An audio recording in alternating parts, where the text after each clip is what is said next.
and your professional degree? I'm a doctor of veterinary medicine. I was referred here by a friend of mine, Jennifer Logan, who's also a medical doctor in the human medical genre. And basically my only experience with chiropractics before this was working a little bit with animals.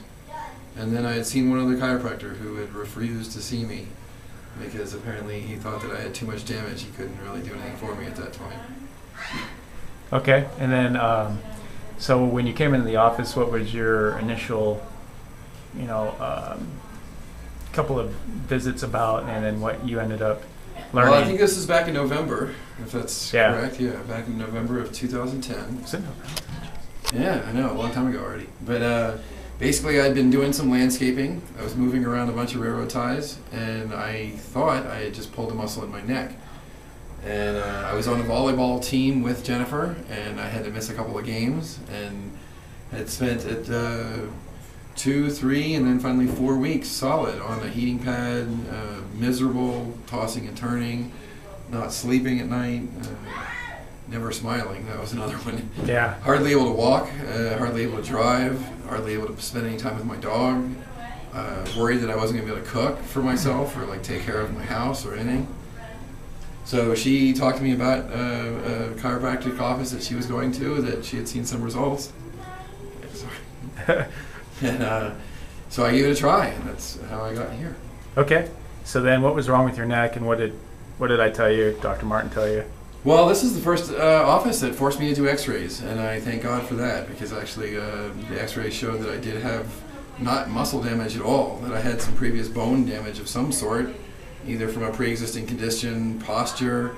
I was hit by a car, and I had fallen 3 stories in my past, so we're not really sure exactly where the inciting incident came from, but I have what looks to be a pretty closely fused set of vertebrae in my cervical region, and then right next to that is one that's trying to fuse, and then I guess up and down the line I have some bone spurring above and beyond that area. And I was having numbness in the back of my neck, tingling and coldness in my hands. I was unable to really function at that point and was in horrible pain to the point where I almost really wanted to dig a hole in my own neck and tear out whatever it was that was bothering me. It felt like somebody had left a pencil or something stuck in the back of my neck.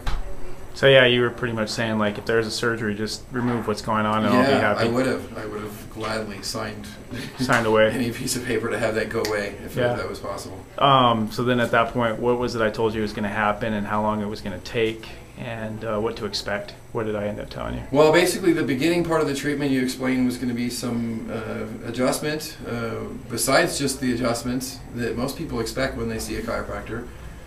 We were doing some work with a traction unit.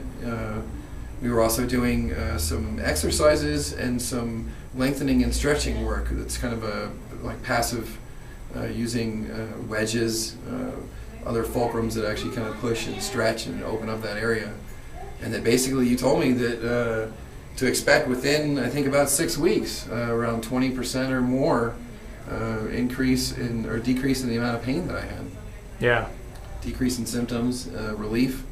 What did you end up having about that? Basically, it was funny because it took me like 2-3 weeks. I was getting kind of frustrated. It didn't seem like things were going anywhere. And then right around the 4.5-5 week mark, things started to let go. And I would have moments, a couple hours sometimes at a time, where I didn't even think of my neck, which was really kind of a blessing. And then within a short period of time, I'm now at the point 8 weeks out where I'm feeling like doing more than I probably should be. I'm feeling really good and wanting to kind of get back into the swing of things.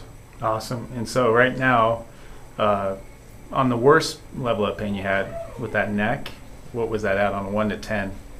There were times where I was at an 8, and I'm pretty good with pain. I've managed to tolerate quite a bit of it. So for me, an 8 is quite a bit. I think by 9 or 10 and I would be gone completely.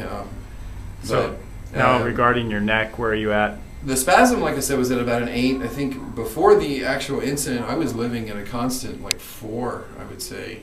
And now after 8 weeks of being here, I'm at I'd call it a low 2 maybe.